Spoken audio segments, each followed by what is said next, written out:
Hey, what's up? This is Brandon Simmons for BrandonSimmons.biz, and this is my weekly video blog called Bullheaded, a review of the Houston Texans news as well as a preview of the upcoming game matchups. This week, the Texans will be at home for Battle Red Sunday, taking on the Detroit Lions on Sunday Night Football. This game is bound to be crazy, please believe that. But before I get into all that, let me just go ahead and do a quick recap of the Week 9 matchup that they had with the New York Jets. So, week 9, Texans played New York Jets, lost 21-13. I would it it was a bad loss. And it wasn't bad as in terms of a blowout. It was bad as in terms that, we had this game, what I'm saying, in our grasp. But there was too many things that just seemed to get in the way. Obviously, once again, the O line had performance issues, gave up 8 sacks in this game. Um, in the fourth quarter, second half was just a bad second half overall. Gave up 3 touchdowns. Uh, Actually got outscored 21-6 in the second half, and two of those touchdowns came in the fourth quarter, including that one particular catch by Garrett Wilson. That if you haven't seen it, I'm pretty sure you have seen it by now. But um, just a horrible lackluster performance in the second half. And even then, to talk about the second half being like underwhelming offensively, even the first half, the defense, the Jets defense held the Texans offense to just one touchdown. You know what I'm saying? So um, just not a great night for the offense overall. You know what I'm saying? Especially how, given the end result of that. And so, just to speak some more on the second half performance, not just the defense, not just defensive mishaps, but offensively, we couldn't. It didn't seem like we couldn't get anything going. Obviously, with 8 sacks in the game, that's gonna stall you out just a little bit. Um, but even just having drives result in like 2 field goals, that's just unacceptable. Especially lining up across from Aaron Rodgers. And granted, the Jets have been bad all year. Just lots of dysfunction, more than success in just about anything. They're just but they've always had like a solid defense. Then even before this year, their defense has been kind of good. It's just been overshadowed by you know, their lack of success. You know what I'm saying? So, um, once again, I said this before about the Packers game. When a bad O line meets a good pass rush, you're in trouble. And hence, here we are right here with that. So that's my takeaway from that. Just bad O line performance, bad second half performance. So with that said, a couple of things seem to have prompted some moves. Seem to have got some things going. One, the Texans traded Khalil Davis, I believe, for a seventh round pick. But they traded him to the San Francisco 49ers. And it was kind of a perplexing move. Everybody was like, why? You know what I'm saying? But I guess like right after that, they signed Zach Thomas, um, or they claimed Zach Thomas off of waivers, former O lineman or former tackle from the New England Patriots. So maybe that was something to just kind of make moves for him to come along. They did. I forgot his name, but they signed a left guard this week. Texans signed a left guard this week to the practice squad. So maybe what I'm saying, just somebody to have in the tuck. Right now, I think Jared Patterson is still um, either still on concussion protocol or close to being off of it. So they're just trying to make some moves for that. And unfortunately, Kenyon Green got put on injury reserve, so he'll be out for a while. Hopefully, he gets a real speedy recovery for him. So yeah, those are pretty much the signings and trades that's been happening like since the last game that we played, which is just about a week and a half ago. Um, my thoughts on that, one thought, not even my thoughts on those particular moves, but um, people are kind of like why didn't the Texans really just kind of make a move? And I don't know, maybe there. My guess is there probably just wasn't a market, uh, what I'm saying, for o-linemen, and you don't want to put yourself in a position where you're giving up too much of anything just to solve this one little problem. You know what I'm saying? The O line is, fixing the O line is a major issue right now, or a key issue right now. You know what I'm saying? That's a priority number one at this moment because the O line is fixed. Our offense can be fixed. We can start winning more games. But it seems like it can be an issue that you can probably fix in house. You know what I'm saying? Maybe change the techniques. You know what I'm saying? Maybe bring somebody up from the practice squad or so, whatever you want to do. But I think, yeah, as far as like trading, it can get real. It can get real tricky sometimes as far as trades go, and also as to an extent, it can be unproductive if both sides are just stubborn on giving up or not giving up what they want to give up. So that's what I got to say about that. Injuries. So good injury news. Nico Collins has been designated to return. I think he had a limited practice designation on him today. So maybe they're just trying to slowly work him back in. It's not official that he'll be suiting up. Uh, yeah, he'll be. It's not official. He'll be suiting up for this Sunday. But a lot of people have high hopes that he might suit up or whatever. So we'll see how that goes. Hopefully, whatever decision is made, that he's super, like he's healthy and what I'm saying, fully recovered from this injury. Um, Anderson and Pierce are out. Earlier, I saw they had a DNP, and I think it was like all the way all this week. They had DNP, so they're officially out. Fatakasi, he had a DNP as well. I think it was also throughout the week. However, he's listed as questionable. So not officially ruled out, not ruled out yet. But it'll definitely keep an eye on him. Mm. So with that being said, yes, it's time to get into this game. So Texans going to be taking on the Detroit Lions, a really, really strong Detroit Lions team this year. And they're going to be facing them on Sunday Night Football. Game is going to be extra special. Obviously, Sunday Night Football. Second straight primetime game for the Texans. And the Texans will be debuting excuse me, Friday night vernacular, grammar, whatever. It's Friday. So the Texans will be debuting their battle red jerseys and battle red helmets, and they look clean. They look nice, man. But yeah, definitely a treat to witness on this coming Sunday in prime time on a national TV audience.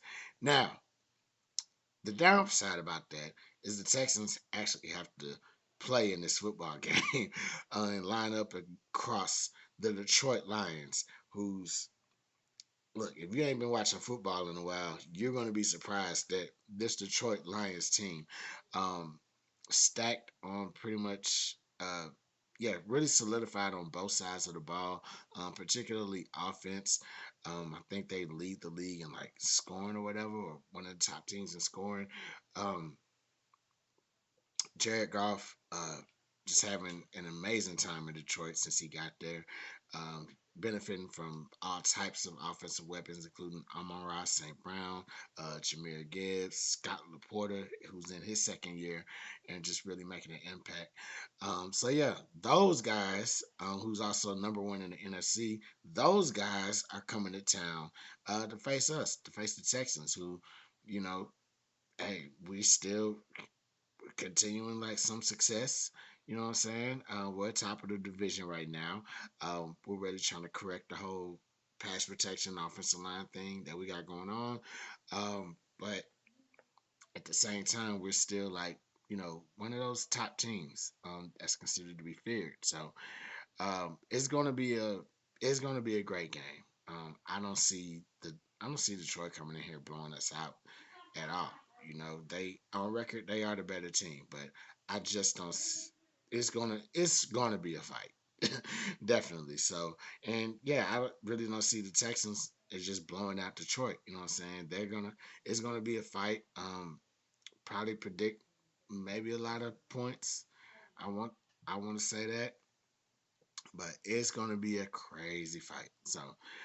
So for the Texans to come out on top with the W in this fight, there's just three things they need to do. So first, we'll just get right into it. First thing they need to do is take away the run and force the pass.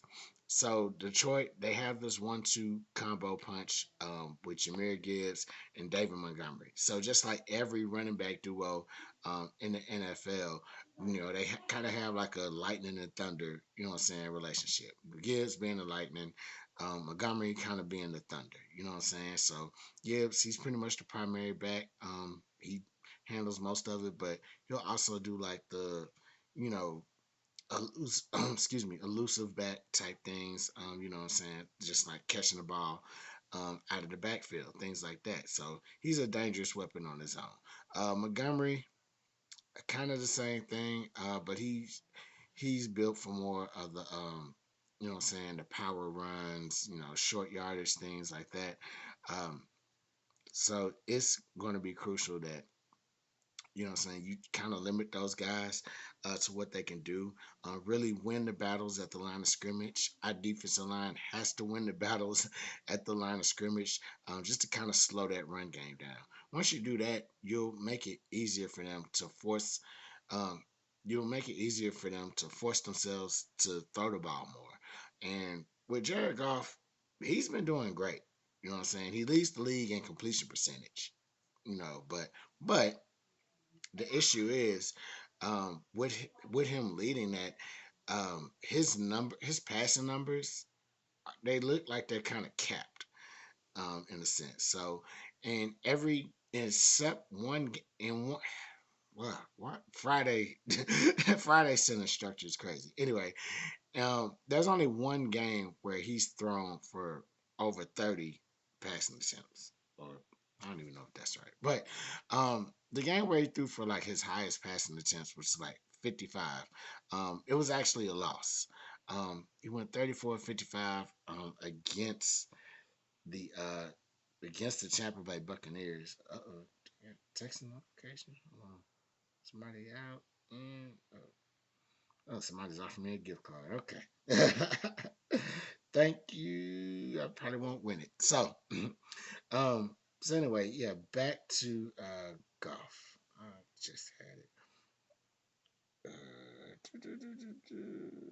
Yes, there we go. I did pull it up. So yeah, um, pretty much in every game, his passing attempts have ranged from like 18 to 25. One game he did 18 to 28, which was, actually the season opener. The second game of the year, he threw 55 attempts.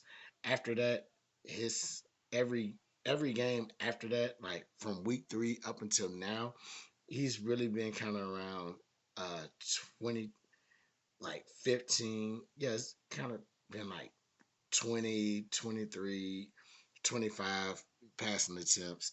A couple of games he even went 50, he had only 15 passes, and he had only 18 passes. The game against Seattle, he went 18 to 18, 292, two touchdowns, uh, no picks. The game that he lost, um, he actually threw two interceptions in that game. So the correlation here is that golf is gonna they're gonna limit golf. In a sense, it's like they're protecting him from him.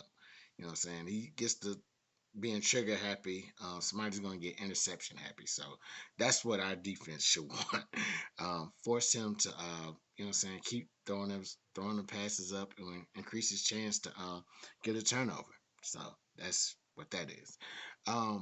Number two, be smart with the ball, throwing it in the air.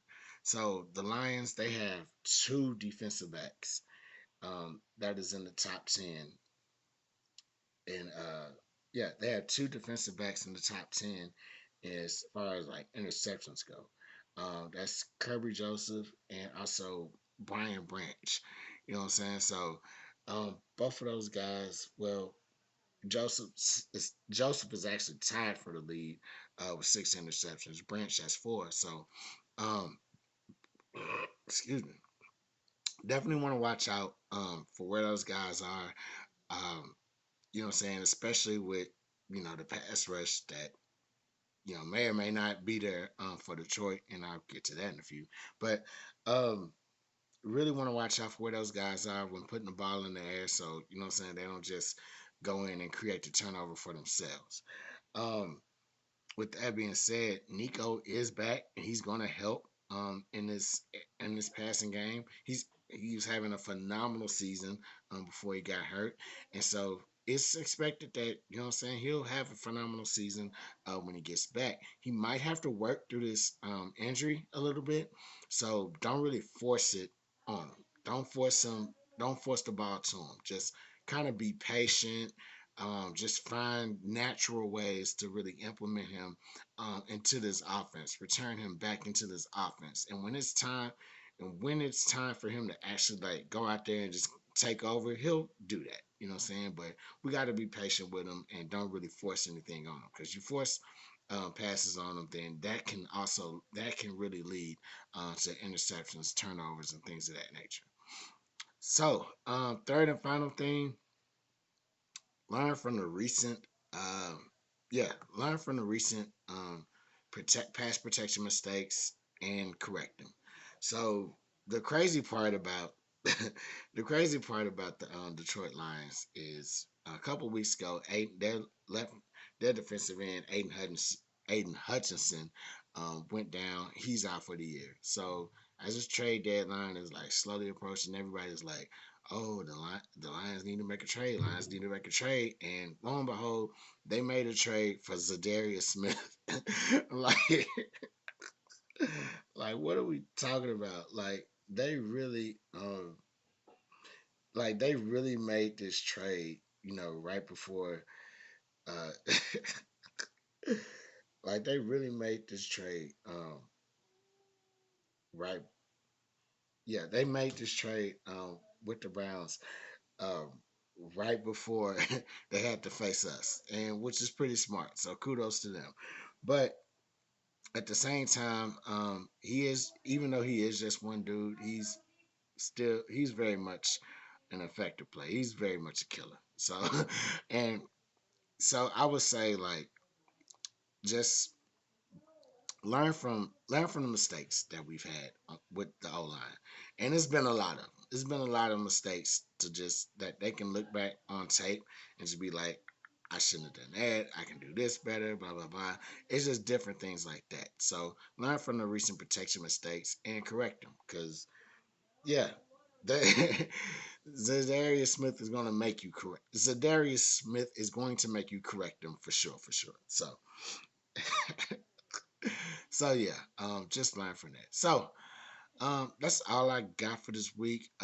Texans, they want to get a W. All they got to do is take away the run, force the pass, make Goff throw the ball more than he has to increase his chances of turning the ball over. Be smart with the football when passing it. Lions have two defensive backs that are, in the top 10 for picks, for interceptions. And also, Nico is back, but just be patient with him. So don't force anything on him. Just kind of work him in slowly. Excuse me. Kind of work him in slowly until he gets ready to really return to his early season form. Also, third and final thing, learn from the recent protection mistakes and correct them. We have a lot of them on tape, and especially the last game. So just look at those, correct them, see what you can do better and what you can improve on, and what you probably just need to get rid of at this point. So that's all I got for y'all this week. Once again, um, If you're watching this video on YouTube, click the like button, click the subscribe button, share the video. If you're watching this video on Facebook, facebook.com/BrandonBlog, like my page.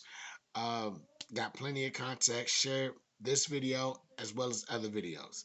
I'm Brandon Simmons for BrandonSimmons.biz. Holla black.